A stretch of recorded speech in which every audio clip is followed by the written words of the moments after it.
Welcome to the Teacher's Toolkit for Literacy, the free podcast for motivated teachers and school leaders who want to inspire their students and school community in literacy learning. Make sure you subscribe to the show on your favourite podcast player, and for more amazing literacy resources, check out the show notes provided with every episode. Hi, I'm Sharon, and I'm the host of A Teacher's Toolkit for Literacy. In every Toolkit episode, we bring you specific resources, tools, strategies, tips, techniques to help you in your job as a teacher of literacy. Firstly, we acknowledge and pay our respects to the Kaurna people, the traditional custodians whose ancestral lands we gather on. We acknowledge the deep feelings of attachment and relationship of the Kaurna people to country, and we respect and value their past, present, and ongoing connection to the land and cultural beliefs. Hi everyone, great to be here again. And in every episode we like to provide some specific resources, tools, strategies, techniques to help you as teachers in literacy especially. Big topic today, Sharon, vocabulary. Yes. It's something that I think teachers really want to know how to teach it and how to teach it well, and I thought a really good idea would be to bring a special guest along today, someone who actually is a teacher and teaches it in the classroom, like us. But before we introduce our special guest, would you like to tell us a bit something about vocabulary? Well, I think, as you've just said, everybody has vocabulary in their mind because they know the importance of it and the impact of it. So the fact that we know that vocabulary helps us be able to be, to really be able to talk more about or have the language to talk about, feelings and our thoughts. We also know that it's got a big link to comprehension and to academic success. So we know we want to build vocabularies, and we know we know the importance of them. And we've got Giselle here today, the classroom teacher, Year 6-7 teacher, to talk to us about, well, she's really grappled with that very question of, I know it's important, how am I going to go about doing something about that? So welcome to Giselle Paulford from teacher at Nan Primary in the Adelaide Hills, Year 6-7 teacher. Welcome, Giselle. Hello, Phil. Hello, Sharon. How are you both? Oh, so well, Giselle, and all the better for having you on the other end of the line here to talk about. Oh, thank you. Oh, well, because Thank you for having me on. Oh, well, when it comes to vocabulary, of all the teachers that I've been working with, I think, you're the one that's really grappled the most, not because you haven't been doing it, but because you've been thinking so much about it. And not vocabulary in isolation, because that's something I didn't say before. You've really grappled with that. What do you do with vocabulary, and how do you work with vocabulary so that it really makes a difference for readers and writers? That It's not this out there. We know, any of the word work is really in service to reading and writing. So that's just going back up a bit, Sharon, telling everyone that you've worked with yourself for a number of years at the school, helping with professional learning at the school. Yes. Directly in her classroom, and so that's been part of the work. And lots of conversations. Yes. Lots of conversations, that's right. Yes. And it's not only vocabulary. People will be hearing from Giselle again down the track. We've got lots of things to talk about, Giselle. Yeah. Possibly too much, that's right. Possibly. I might be a regular pest, you might have me. Oh, no pest. Regular. Sounds good. But, Giselle, what got you, really passionate about teaching? What was the thing that drove you into teaching? I'm not really sure. I probably acted teaching as a kid, and my mum worked in schools, so as an SSO. So I had been obviously as a student myself, but also had been around staff rooms and things a little bit. After finishing high school, though, I did a couple of different degrees at uni, and got a little bit stuck, I think, and had some friends say, well, I thought you'd do teaching. We always thought you would, and I hadn't really thought about that before. So after an honours degree and another one, I went, oh, maybe I should do teaching. And so I did, and I signed into a middle school degree, and that was exactly the right choice. And it has fit very well since then. And so I'm very grateful to people who set me on a path of noticing something that perhaps I hadn't noticed myself. And you got more and more into literacy and teaching reading. They became a focus, or?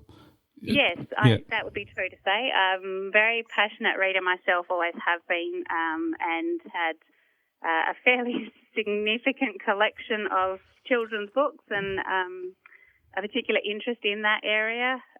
Even before becoming a teacher, it was something that my personal reading and my interest in books and the power that books have has followed my whole life through. And so coming into teaching, and particularly I've worked in primary schools, so covering quite a lot of subjects, but underpinning that, seeing how important reading skills and a joy of reading can be to across subject areas, as such a vital skill for students to hold on to and to develop. And so learning that, I wanted to look into that more, and I wanted to follow that through. So when Sharon started working at our site, I think it might be 8 years. Does that sound right, Sharon? Yes, it does.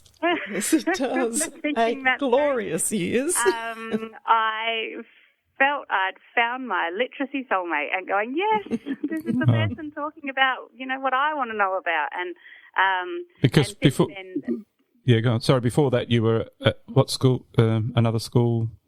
Yes, I've worked. This is my third placement now. I had I've been quite lucky in my nearly 20 years of teaching to have permanent placements right from the start. University. So I started up in Whyalla. That was my first job, and then I've been in the inner city, and now I'm here in the hills. Yep. So lots of changes and different types of settings and Yeah, mostly upper primary students most of that time, but certainly different types of students and different ways that reading is approached by students across that. So those 3 very different school environments have really set me questioning about the impact that I make in the classroom with reading and literacy in a more general sense, because I can see how vital that is for their ongoing success going forward. So literacy very strongly became a focus for me, something that I've done further research into, and of course lots of both training sessions but also conversations with Sharon and through you guys. So. Yeah, and so like getting on to honing in on vocabulary now, that's a particular area of interest for you too. I'll let Sharon take it away here. Okay, well, that was my cue. Yeah. Right.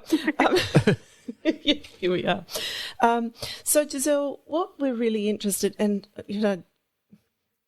it's, I said to Phil, the most difficult thing for me about being in conversation with you here is because we have conversed so much over the 8 years that, I may sort of leap into the conversation 8 years down the track, whereas we also, yes, of course. Yes, we also want to sort of backstep a little bit into, so if we're sort of keeping the focus about we're wanting to share the insights and the lessons that you've really discovered and learned through thinking specifically about vocabulary. So, but as we said, that's so embedded in all of the things you did and that you do. And as you've just explained, with every group of students that you're with, you are thinking, this is the strength of the profession is, as teacher, looking at what are the needs of the students in front of me and how can I, this is what I know you do so well, is you're thinking, how can I now set about doing something that's integrated, that's literature linked, to expand one area of literacy that impacts on all. So that's... I was going to say a few things there that you've said, that literacy linked is a big part of where it came from for me. Yeah.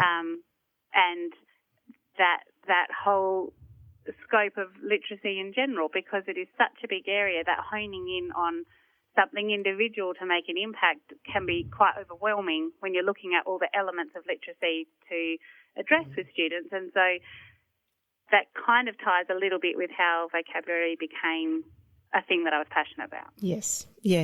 So could you start us off with sort of backtracking as far as you can to thinking, so what were you trying to solve? What was it around vocabulary that made you think, I want to solve something here? What were you seeing? What were you seeing your students doing or not doing? And so therefore, what were you trying to solve? I think that solving is exactly the phrasing. I'm quite conscious teaching 6-7 class and mostly have taught 6-7 or a straight year level there. Yeah. Of that, the writing and the level of literacy that will be required in a high school setting. And so I'm very much about making sure my students feel prepared for that transition to high school, and part of that is the literacy embedded across so many subject areas. And so I was noticing that I might not see significant growth in words used in oral language, or particularly in their written work, that I wasn't seeing a sophistication of language that was going to support them through scientific reports or history essays or an English piece in their high school environment. And I was quite conscious that I could do lots of work around particular text types and structure, and even breaking down to sentence construction. But the bit that perhaps I wasn't seeing the flair or the personality come through that comes through when you pick good words and when you use strong and powerful words to really convey your meaning in that particular text type. And so I think you said earlier that thing that I'd wrestled with, that's exactly what it was, of trying to nail why I couldn't see writing shift, other than students who perhaps naturally had a very full vocabulary and a lovely flair for writing. I wasn't perhaps seeing that same element of shift for a big cohort of my class. And I did wrestle with this for quite a long while of, is it about could it possibly be as simple as word choice? Is it that they're not choosing stronger words? And that led me down to, do they actually know more words? And are they noticing the words that are in the texts they read and in the language they hear? And so it was wrestling with writing and wrestling with their oral language development and breaking that down to the kind of books that they were reading, the texts they were accessing, the examples I was giving, and the explicit vocab teaching that perhaps I wasn't doing, that made me go, this is something I think I can address. Wow. And that's such a great summary of all of that wrestle that I know you have been through, that you've really, the 1,000 questions you've had about that and the connections that you kept making because you didn't want to see it sitting in isolation. So, all right, so that's what you were really trying to solve. Now, the next big question. What did you do to solve that? What kinds of? I know. I'm laughing because can I say that it's not solved? Very good. I don't want to come across as, I've got the magic trick. Yes. But it's a continual. It's ongoing. Yep. But there has been significant growth, and I had a funny moment today with one of my students who I wouldn't say would be a particularly big lover of literacy and English, but I had a moment and I went, it works. Oh, good. Great. term 4, but it works. So, yeah.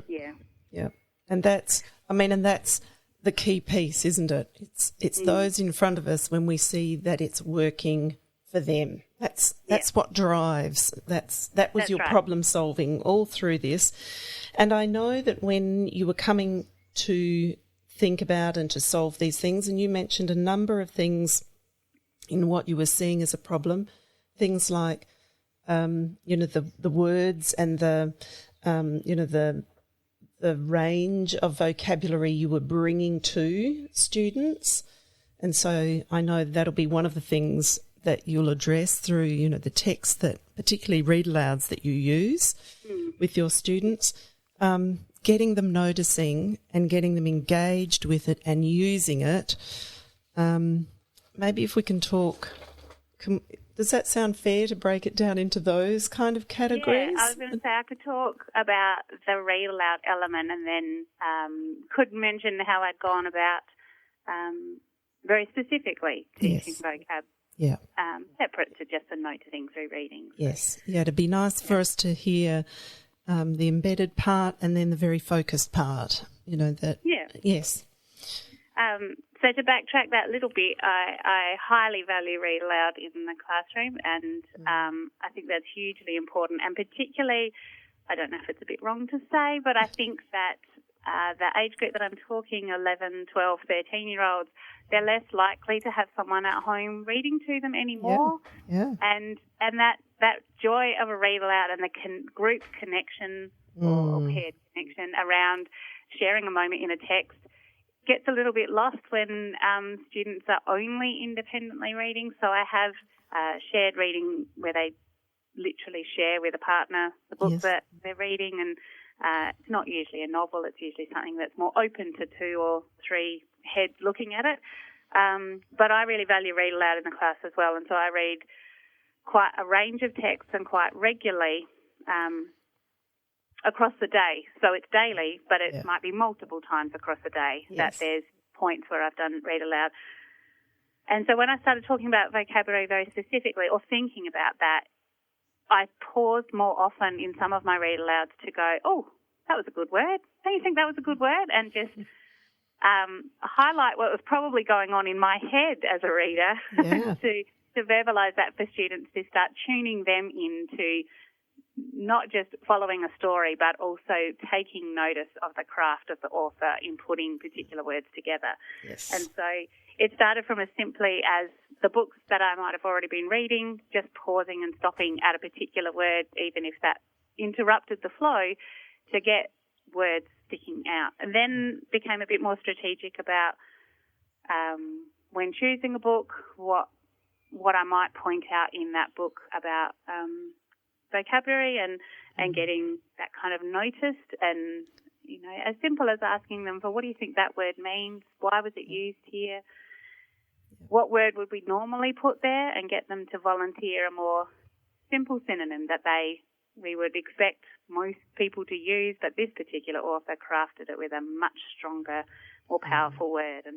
And so that noticing was probably the early stage through read alouds. So you're modelling it, and you're thinking aloud and showing what a reader does, and thereby they're transferring that to they're doing it with you, but then they're transferring it to their own reading? That's always my big hope, and so a little strategy that's developed over the last few years about that is sometimes in their independent reading time, some days there'll be a different focus, and one of our particular focus is that I say to them, today I want you noticing the words. So whatever it is that you're reading, find me good words, interesting words. Yeah. And I qualify that it doesn't have to be difficult, brand new to you, foreign. It's just what's a word that stands out in that particular piece of text that you're reading today. And so that's been amazing. I think students tend to really love writing on the board, so they love running up and grabbing the pen, but they're up there with their book and they're multiple times through a reading session out of their seat to write a word on the board. And at the end of that, I transfer that onto a large piece of paper, and then after the end of the term, we put that into a big book of our collected words that have happened Great. just purely from their reading. Yeah. Just backing up a bit, your environment, you've got a classroom library in the classroom and you've got independent reading going. So there are two things that you've got systematised in your classroom? Yes. Yeah, for the want of a better word. The classroom library is a huge passion of mine. So it's big, it's still growing. Yeah. But I think students know and appreciate that and love the fact that there's another library in the school for them to access. So a real variety of texts in that library, and I couldn't actually tell you how many books it is. I've kind of lost count. It's in a spreadsheet though, so I should go back and check the spreadsheet. But it's so important. I don't know how I could do my classroom without that classroom library there. So I use it to model books, model just even a page or a section out of a book for students, to picking an actual read aloud that we follow all the way through. And yeah, the students are up at the classroom library all the time across the day, whether it's a formalised reading session or whether they're up because they've got a moment of time, they're always up and looking at what's in there. And so that's so important for so many aspects of the literacy program, but it's been hugely important for the vocabulary section. Yeah. I just thought it'd be good to explain what the environment is so that people know, what you've got there and what's working. So and how much that has enabled, really building that reading consciousness, really bringing forward, all of these things they do as readers and as word workers, that you can. But I really like we highlight that little tip again around very simple little piece, costs nothing to get children noticing, the richness of vocabulary and becoming aware of those things and being recorded somewhere. And then you also mentioned before, it builds community, doesn't it? That everyone's doing this talk and is interested in collecting and looking for and exploring words. Yes. And I will say that the classroom library has only been this is my 4th year of having one. So in my whole range of teaching for years and years and years, I really had such a minimal classroom library going. I had books, but didn't draw any attention to them. It has been an absolute game changer by having books on hand, from picture books, reference books, puzzle books, magazines, recipe books, to a wide variety of and different levels of novels. It's so vital to what happens in my classroom and has made a dramatic difference to how literacy goes. And I think the students see that, they know that coming into this classroom each year. Reading is the culture. You're not going to escape it, and you better learn to love it, because this is how it's going to.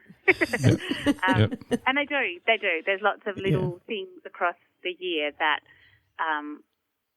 really invigorates what reading should look like and feel like. The collection of words on the board is a really interesting thing for me to do as a teacher too. I just let them, during that 20 minutes or 30 minutes of reading, walk up as I like to record. I tend to sit back and make a few notes off the side. Which of the students who are up there a lot? Which students have I not seen for a couple of sessions now? Which students are obviously reading quite specific type of books, because the vocab coming through is really that sophisticated, specialised language that should only come from. You're probably reading about ancient Rome, aren't you? I can see some words in there that you know. And so at the end of a reading session where we have done a collection, I throw back to the class and say, whose word was this one? That's a hilarious word. Where did that come from? What book are you reading? And so it actually also ties their reading back to that sharing of, here's what I'm reading at the moment. That's where that funny word came from, because I'm reading this book, and, and it allows them to share their reading in a really natural way because I drove it from the language rather than go, who wants to share their book? Yes. And they're silent. Yeah. Yeah. So, I mean, there's not always. There are some students who really happily talk books, but there's often those who won't. So me drawing out the word that they chose to write up, even if it's as simple as, I was trying to think of a funny one we had. I think it was splat, S-T-L-A-T. Yes. And I said, it sounds funny when you say it, doesn't it? Like, everybody say it. And they're like, oh, right. Upper primary, you don't want to be repeating the teacher. But it allowed a student who was very quiet and reading a graphic novel and had said to me, graphic novels don't have great words, so I'm not going to have a word. And I said, I'm sure you will. There'll be words in there. And so being able to draw out a funny word like splat, it's not big, it's not scientific, it's not specific, but it's descriptive for the moment in time in that book, and that the power that comes from being able to give students validation for whatever it is they're reading. Yes. The words help validate that for everybody. Yeah, yeah. And for those students who may not be reading, the text with the richness of vocabulary that you might want to be exposing them to, that's where your read aloud really elevates that for those students. That's so right. Everybody in your class, every child, every day is really building strong linguistic storehouses of vocabulary because of the text you intentionally choose to use with your students and the awareness that you raise around. And I know we've been talking a lot about words, but I know you also include and get children thinking about, the phrases, the idioms and the different collections of words that they come across. So there's real, like every child is really being exposed to, through their own reading, through read aloud and through discussions about words, the real purpose of words, that there's meaning attached to that it's, gives better entry points into thinking and talking about text and what words mean. So Giselle, the signs of things happening and changing with children, it's through their talking and their writing. You're seeing changes that way, or? Yeah, I think in the beginning the read aloud was a starting point for that, but it perhaps, as we said, there's going to be students who are reading things that perhaps don't have the richness of language to contribute. So although they're finding good and interesting words, the noticing that I've had from the beginning that our writing wasn't improving potentially was still going to happen because they weren't necessarily focusing in and learning a greater vocabulary to use. Yeah. So that's where I started with the read aloud and started with the noticing from their own reading, but then brought in very specific activities to hone in on let's notice words and let's use them and let's talk about. And it felt a little bit in isolation, I suppose, but I think in time students could see it was linked to what we were reading and it was going to link to what we'd be writing. And so drawing it out as a specific element in my literacy program that we will have a focus on words and do word work, I think then made that connection between what they were reading or hearing me read to what I wanted to see happen through their oral language and through their writing themselves. And it's not an instant fix, but it was a place to grow from. So working on those words, you'd have all these different activities, probably too many to go into, but maybe that's a topic for another. No. I can talk about a few if you Okay. want me to sort of mention. One of them is possibly a nice one for other teachers to know about because it's a collaborative one, and it was myself and the colleague in the classroom next door. Our rooms have a connecting door. And I'd read this picture book called The Word Collector by Peter Reynolds, who I'm a big fan of as the author of The Dot and Ish, and now some of the newer ones that the Say Something, which I think is incredibly powerful and love that one.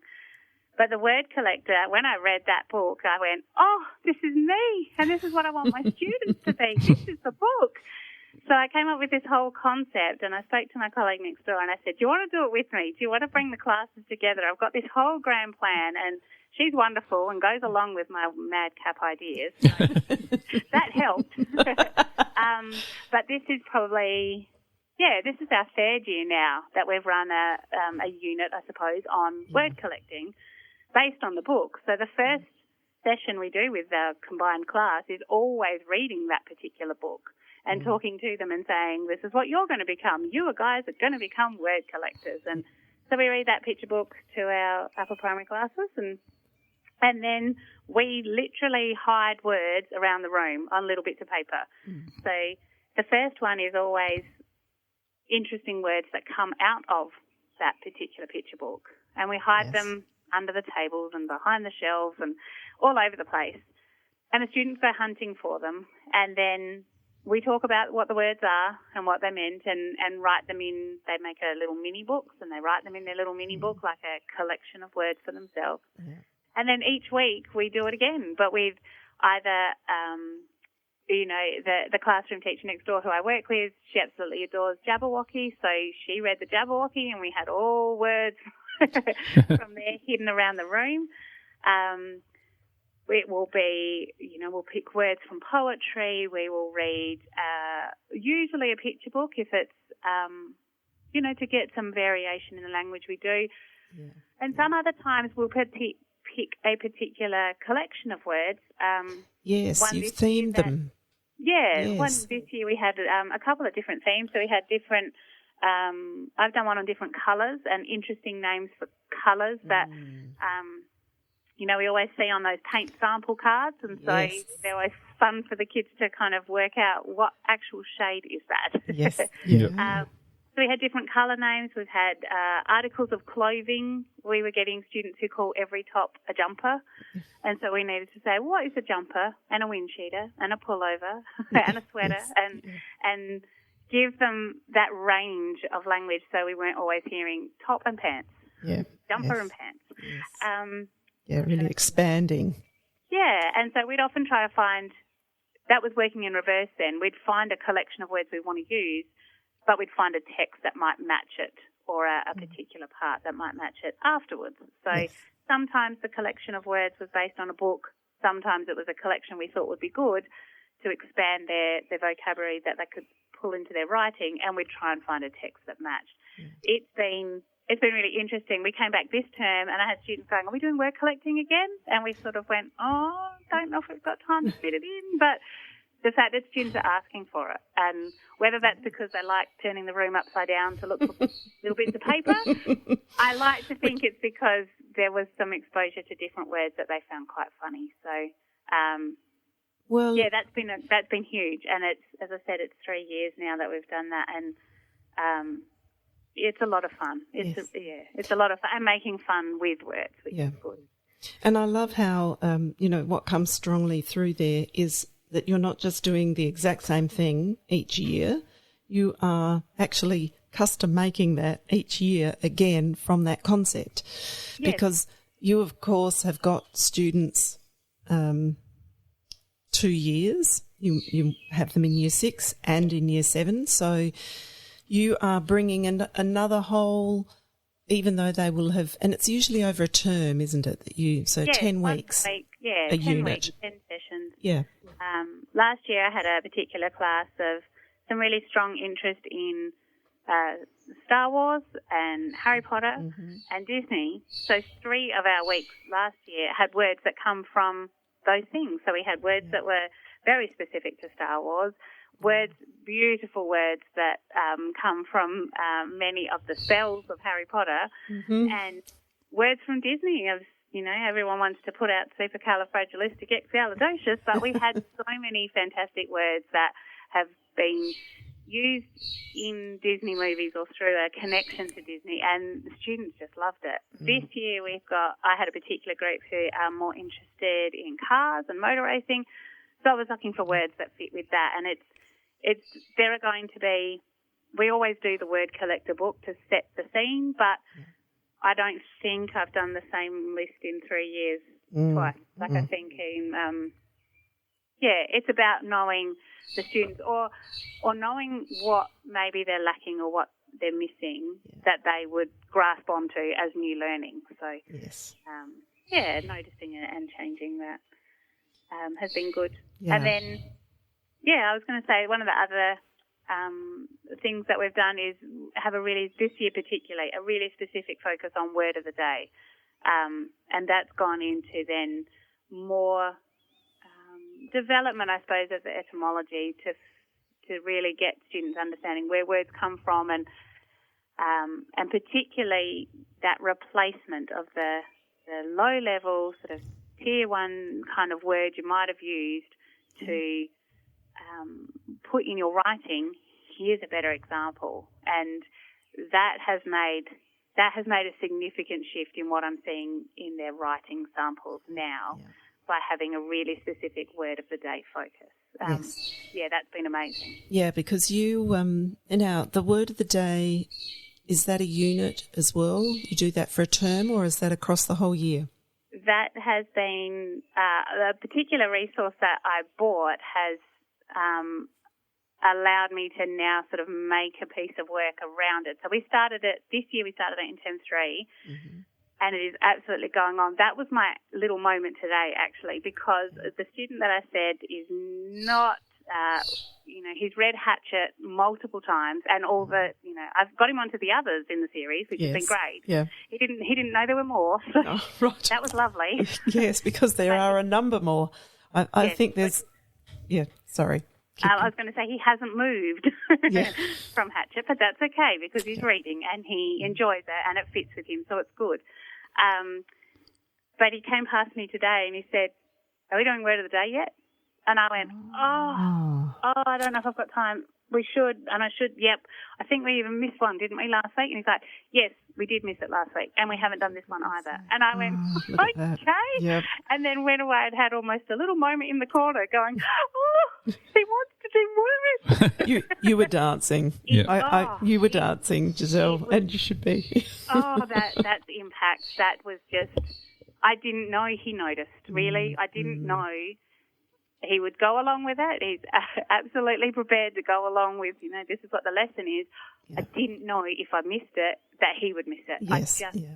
And I got that moment right there in that split conversation of him saying, are we going to do that word of the day? Because it was, 5 minutes to lunch and I wasn't going to see them for the rest of the day. And for him to bring it up was just, that's a moment. And that's where you say, okay, this is why talking about vocabulary matters, because a student like that has noticed a difference for himself.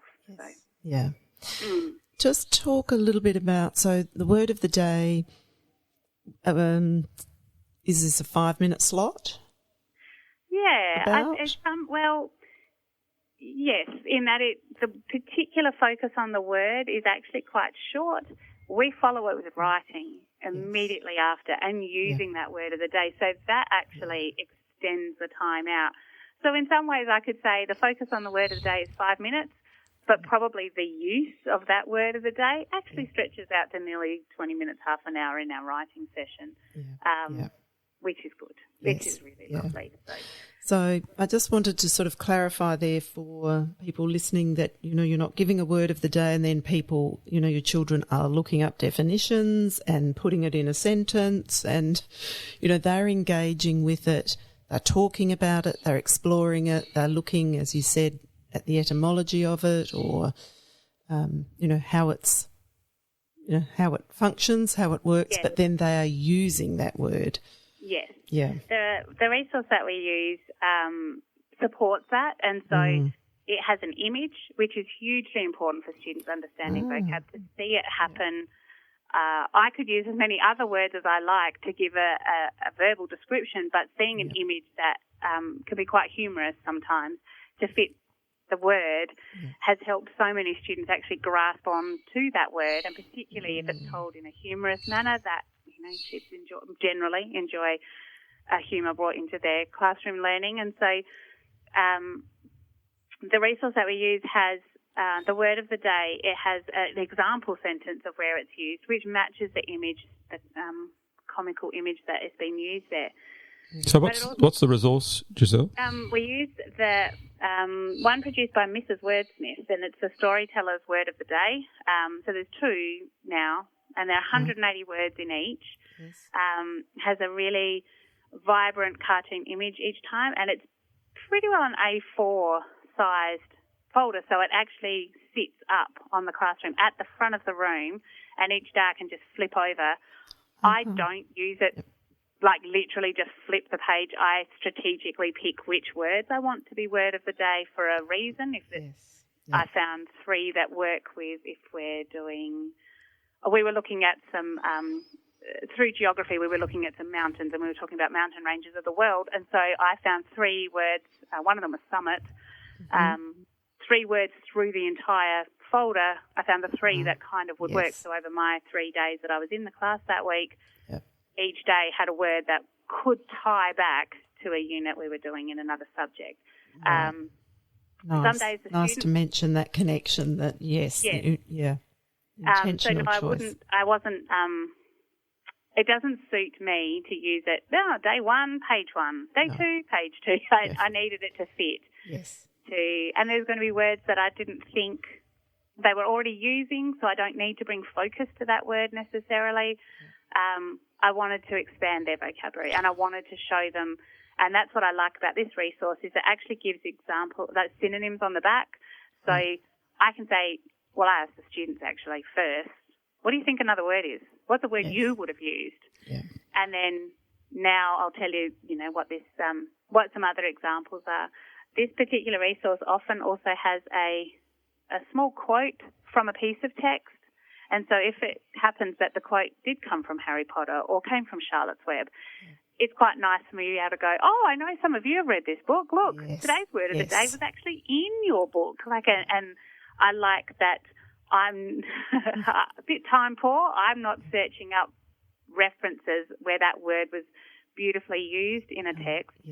This resource is quite nice that it gives me. I don't do all of them. Sometimes the text is not one my students would know or engage with, but when I know it's been a text that a student has read, then it's nice to be able to say, you remember when you read that a couple months ago? Well, actually, today's word was in your book, and that's quite nice. So we use that to talk about and embed our understanding of the word. They do write the word down. Sometimes they'll draw a little sketch with it, but they write it into their book, and they do other synonyms or other words that will help them remember later what it is, but they don't look up a dictionary meaning, and they're not writing a full sentence explanation. I want it to work so that when they do writing and they go to use one of those basic words, that there's a little moment in their brain, or they flick into their book and they go, a better word would be this. Yes. And I don't need them to have the dictionary understanding. I need them to have that synonym understanding that and make my writing better. I can put a better word in. And it's also vital for you knowing the needs of the children, conferring with them or talking with them or observing them. You've got an understanding of where those children are and what they need. So it's, that's why you're adjusting that word of the day to what they need, isn't it? Yes, very much so. The resource, as I said, there's 180 words in the first folder, 180 in the second. There's some beautiful words in there, but the concept of where that word would come up in their writing or how often they could possibly use that might be too far in the future for some of my students. So I will pick a word rather than, like summit, rather than he walked to the top of the mountain, let's put in summit. Show, get summit in your sentence rather than just top of mountain. And so it is for me, it's very strategic about making sure it's growth, it's stretch from the words they know, but it's not a massive leap to fanciful words that are not going to be usable for them immediately, really. Yeah. Yes. And it's crossing over into other subject areas? Yes.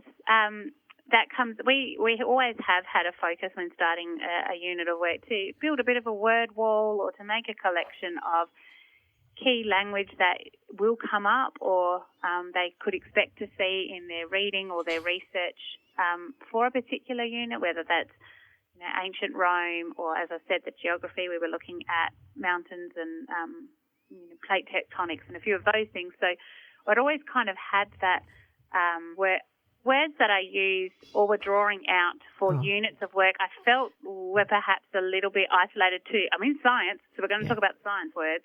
Yeah. That's not wrong, but then I would have, someone would write a narrative later and I wouldn't see any of those science words turn up because they were seeing those words only belong in science. Yes. Even if I'm writing a narrative about futuristic wells. Oh, good point. I wanted to see those words come in across the range. And the same that if I had a spelling list or work in literacy and we were looking at amazing words, and then we'd go into a particular unit, like ancient Rome, and I'd be doing words all over again because they went, oh, I thought that was a spelling word. Yeah. Yes, yeah. It wasn't just looking at the pattern in the word. I actually wanted you to know what that word was. And so there was a bit of a disconnect happening about how important words are. And so the whole focus on vocabulary and bringing it across not just an attention in literacy, but bringing it across every subject really and pulling it across was so important to getting the words in use. Yes. And saying we're not learning them for the sake of spelling or so that we can talk about how funny they are. We're learning them so that we use them. Yes. And we grow as writers and readers and speakers because we have a greater vocabulary. Yeah. Yeah. So really the things that you're engaging students in is really what we would say is transformative teaching then, that it's transforming their use and their understanding in, across platforms, not just an activity. Yeah, not in. Yes. That's the goal. Yeah. Yeah. I have moments where I'm not sure that I've seen that it's happened, but then... but you've always got your eyes. You've always got your eyes on... Word of the day, we'll do quick writes afterwards, and then I'll read one, and it will be such an amazing piece of writing, and I'll go, oh yes, it is. Yes. It has shifted, and it's just remembering to check in and notice in their writing or in a conversation, or when a student walks up with their book and go, look, I found the word of the day we had last week and it's here in my book, and I go, good. Yes. Okay. We're transforming. It's just... So when we talked recently about our timeless T's like together, time, tantalising texts, thinkers talking, you've been talking about all these things, transformative teaching, true tasks, tracking... thinkers talking. Yeah, all those, they've all just come up in the conversation without us saying those things. Yeah. I think that's why your timeless T's resonate so well with me, because as soon as I talk of, focus in on one, I go, oh, yes, that's what we're doing. And that's, it's, as a teacher, it's remembering to bring the notice to your own work and not just think that you're rolling along, but go, actually, no, I am doing that. And, and I am addressing that. And it is linking and holding on to those moments where someone comes up and asks me, why haven't you done word of the day? I need to remember those moments to say, it is making impact. It might be quiet impact, but it's making an impact. Yeah. And it is there for our students. Yes. Because you are really helping them to develop habits about that. That's your intentionality with this is about developing. And so the child saying, well, we haven't done that, lets us know that they're seeing that, that's part of their habit now of being aware of words and thinking about and focusing on those things in a way that clearly has meaning, because otherwise they're not going to be asking whether... That's right. Yeah. That's right. And we're developing those three selves, the self-motivated, self-directed, self-regulated learner. Yeah. So all those, it's all tying in. Yeah. So I've made... we do Kahoots as well quite regularly, probably once a week, and I've made mostly about just vocab. And so it's been so much fun, and it's so competitive, and I often sneak in a word we've had before, or, I'll place in the words we had the previous week as our word of the day, put them in there. And so that's really funny to watch they're competitive not just to get it right, but they're competitive to get it right first and be as fast as they can. And so watching kids get all up and excited about words and a competition about words is phenomenal, because I didn't have that before. I think my, early life as a teacher, as I was learning to grasp what I needed to cover in literacy, I think I had some very dry spelling work and some very dry things to do with how you embrace words, and I think it wasn't authentic to me, but it was what I thought I had to do to get students to grow in teaching, even though I knew I loved words for different reasons than what I was asking my students to do, but I didn't know how to make that move.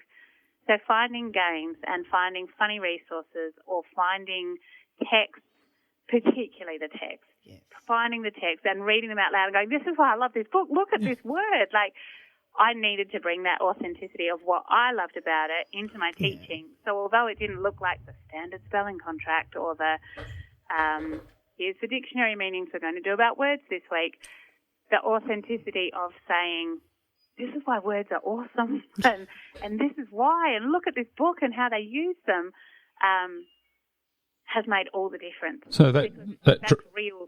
That's me, and that's my teaching, and that's real for the students. Yeah, and that dry teaching doesn't transfer into their writing or their own. No, it didn't. No, and I couldn't. I thought those were the things I was supposed to do, but I couldn't see why it wasn't getting growth, and I needed to really reflect on that and really pull that apart and go, these aren't working. They're just not. They're not making the impact, and that's the driving part for me, is for students to grow and shift and feel that they own it and that they know it and that they have a place in it. That no matter what their particular literacy skill level is, there's still a place for them to grasp and know about words, and that will make all the difference when they've got more words at their disposal to then pull into their writing. And so our quick writes, we just have some amazing quick writes now that lead into longer writes later, but even in a snapshot of 2 minutes or 5 minutes of writing, students who perhaps didn't have that or didn't have the confidence that their writing was good enough now have this, a book full of these little paragraphs that they can pull into bigger writing because they know they can. So that's probably another topic another time, quick writing. Yes, I think it probably we'll go deeper into that. But thanks so much, Giselle, for today. You've had some fantastic insights for us, and thank you for everything you're doing in teaching, because you're doing an amazing job. Oh, thank you.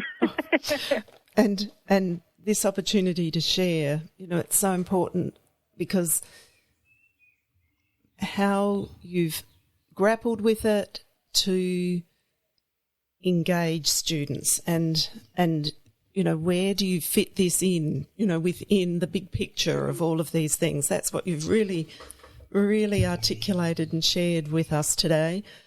I want you to just quickly mention again, the Word Collector book is by?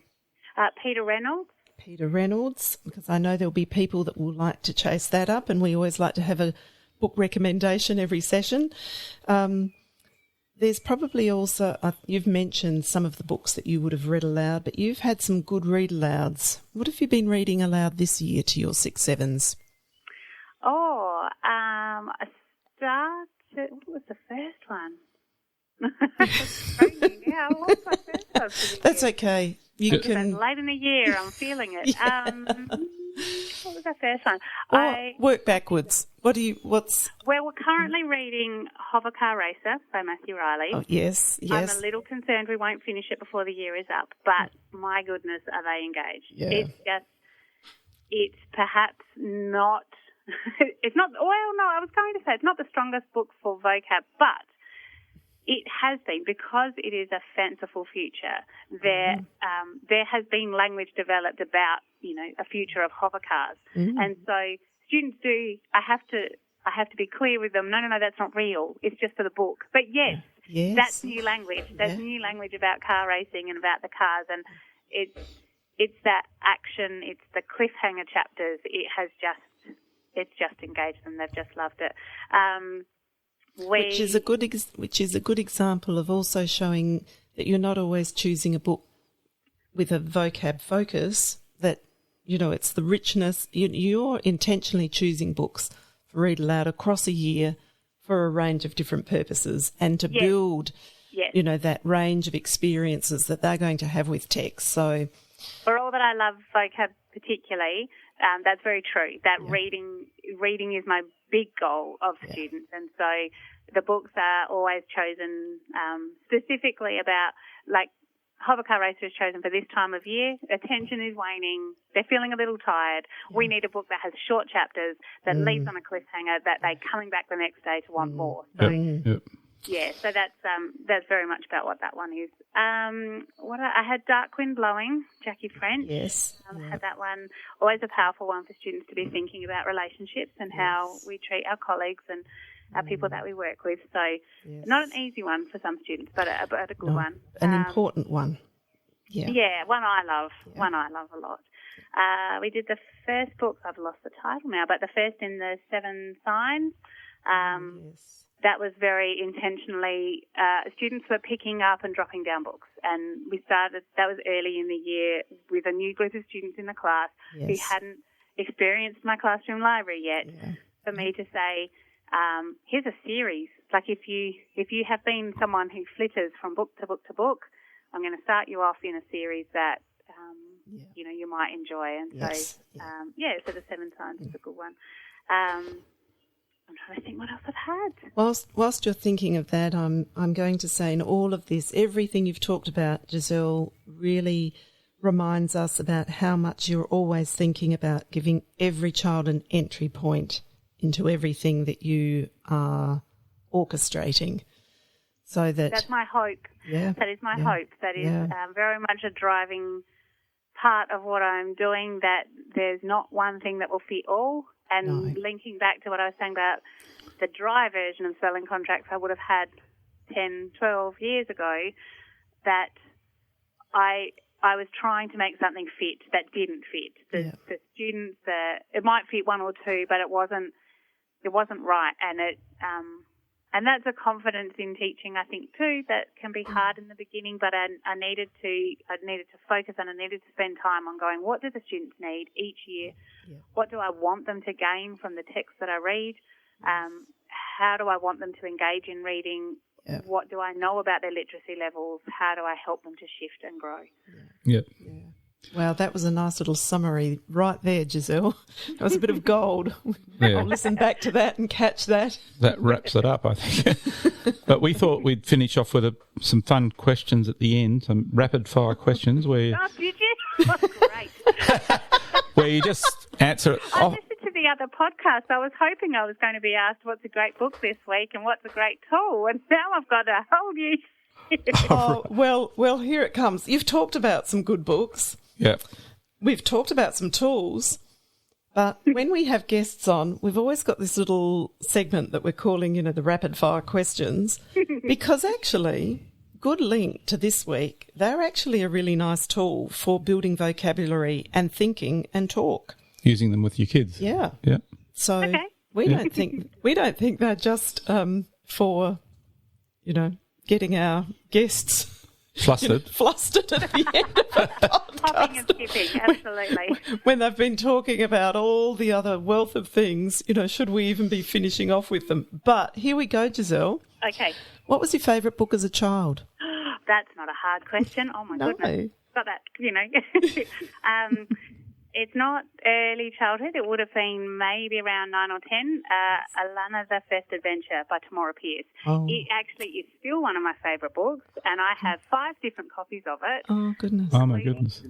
Chased down my husband bought me a copy online from America when we were first together, because he knew how much I loved it. And I have also chased down an early edition, which is the exact same copy or presentation of the book that I remembered from the public library where I borrowed it from. So it's taken many, many decades, but I actually have, like I said, I've got 5 copies of it, but I have a copy that is the replica of the version I remember reading as a child. So, wow. The first, where you were first into that book. Oh, how special is that? And very, very strongly went, I've never read anything like this before. I didn't know books were like this, and Mum has a funny story about, we'd go to the public library and I'd always be wanting that book because it had, I think it was probably the first more mature novel I'd probably got into from perhaps The Babysitter's Club and Sweet Valley Twins.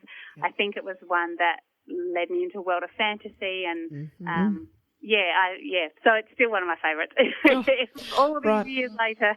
And now I'm seeing the link to why you are also very excited that your 6-year-old son is just moving into the fantasy realm. I'm very excited. I didn't want to push it, but I'm glad he's got there on his own. He got there, no persuasion from Mum at all. I tried not to. You tried. How hopeless. All right. Question two. What do you do on a rainy day? You have mentioned that I've got small kids, so it's usually try and entertain them. Fair enough. If I had time on my own, it would absolutely be reading. Yes. I crave reading, and I probably still stay up too late each night. That's my wind down. That after working, marking, writing reports, I need to do my own personal reading to let my brain travel off and escape into a book. And so, if it was a rainy day, I'd be reading. Fantastic. What makes you laugh no matter what? Oh, I think I would have to go back to my kids. Yes. They're highly literate for their age, so 6-year-old and a 3-year-old. So our dinner table is full of laughter of the phrasing and the language. I think Sharon, I talked with you once before when our son was 2 or 3 that he found humour in the fact that he could have a fruit bar and sheep bar, and he just thought that was hilarious. And so we found that hilarious that he understood the fun of language. And so, I think that's what makes us laugh is daily watching our children grow and love words and very organically in our home environment, and the phrasing that they come out with can just make us giggle. So that's it. There's a book that needs to be written, Giselle. There's the Word Collector book, but you've got a book that this love, what you see because of reading and the world that you see. There's a book in that. Inspiring. Okay, I've still got 3 questions to go. Shall we go with them? Oh, sure. All right. You've been given an elephant. You can't give it away or sell it. What are you going to do with it? Oh. Carry books. I would, with money no object, I would love to create it into as close to natural environment kind of park as possible, because I remember growing up being able to see elephants here in South Australia and not being able to see them. My kids haven't seen an elephant live yet, and I've been lucky enough to travel quite a few places around the world, and each time being able to see the majestic animal. We were at a zoo one year where we got the chance, they were doing the toenails, and so the elephant was out, like we were on a tour, and the elephant was out the back, and they had the massive metal file, and they were hacking at this elephant's foot, and the elephant's just sitting there eating away. And enjoying its pedicure. It doesn't hurt, it's like a pedicure. And I'm going, oh, wow. So, money no object. I would love to have an elephant safely and beautifully kept for people to be able to see here in South Australia. Yeah. Well, now, if that elephant arrives, I'm thinking on that gorgeous little plot of land you've got, that's what's going to happen. We've got enough space, I reckon. I'm not sure if the alpacas out the back would like it so much, but we've got space. We could put an elephant in, Yep, you'd make it work. Oh, no, you'd probably let it sleep inside anyway. It's going to have to come. We'd feed it from the back door. We'd certainly want it to come up. And Yeah. Okay. What's the best thing that's happened to you this month? Oh, that's a really good question. I probably, if I can expand a little bit on a month, because I had a little bit of illness, so that's not so fun. No. But I've had a very fortunate opportunity to do some different training. You've been doing a lot of training. I've done a lot of training. Yes. Very much about teachers' practice, and I think I've probably said it possibly too many times in this podcast, but impact is such a big thing for me personally, to improve what I'm doing, to be efficient in what I'm doing, to make sure that I'm doing the best I can to make impact for as many, if not all, of my students as on a daily basis. Yeah. So I've been really fortunate to have opportunity to go to quite a few different training experiences and to talk with some amazing practitioners about what they're doing or what they've researched and what they're thinking about how we make impact in our classrooms. And so from a professional level, I have just loved that. I think I've been craving that, and it's really hitting at a right time for me. Yeah. So, yes. Yeah. Last one. I think this one actually links right with that one. When were you most inspired? Oh. They could go back in time, though, couldn't it? It could. It was when the elephant arrived. I will be. A whole new thing will happen when the elephant arrives. I don't know. That's hard to nail down to one thing. I think I'm most inspired when I get a really, really key, insightful, heartfelt question from my own kids or from a student, and that inspires me to go, what would I do about that? How am I going to address that for you? Great answer. If you're asking me that, what are you needing from me and what can I give? Because that's what my job is, or even my, I say job as a parent. That's what I'm here to do for you, the young person. So maybe that's it. That's the inspiring thing, is when I get a question or a wondering or a moment from a young person about something that I think I can help move them on with. Yeah. Does that sort of answer that one? I'm not sure. Fantastic. Giselle, you've over-answered, of course. Too much talking. Sorry. No. Perfect way for us. Giselle, thank you so much for... thank you so much. For really sharing your professional voice, for giving really clear insights into your learning and thinking and chasing down process that you go through, how you involve students in that, how you respond so much to that, and how you really, as you said, really chase down for that impact. And it's just been such a joy to hear you talk about one aspect, vocabulary, but how that sits within the whole pedagogy that you have around literacy learning and around learning in general. So thank you. And I'm sure there's been, it's inspired teachers listening to the podcast to hear all this. And thank you so much, Giselle. And yes. Yeah. And we look forward to the next session with you. Thank you so much for having me on. It'll probably be on. Allowing me to talk about one of my absolute passions in teaching, and always appreciate a chat with you both. So thank you. Oh, and we just love the passion that you have for it. As we say, here is the passion of the profession, and here is a true teacher voice. Here is the voice of the decision maker and the professional, the leader in the classroom, leading the learning in such a strong and connected way. Yeah. I'd love. I just want to be 13 again. Then I can be in your class. Oh, no, you don't. So the next session... to work with them. Don't need to go through that again. Next session on quick writing, maybe. Yes. I'll talk about anything. I'll talk about it. Yes, absolutely. Fantastic. All right. Thank you, Giselle. So and much, Giselle. Thanks, everyone, for listening, and tune into our next podcast coming up next week. So thank you very much. Okay. Bye.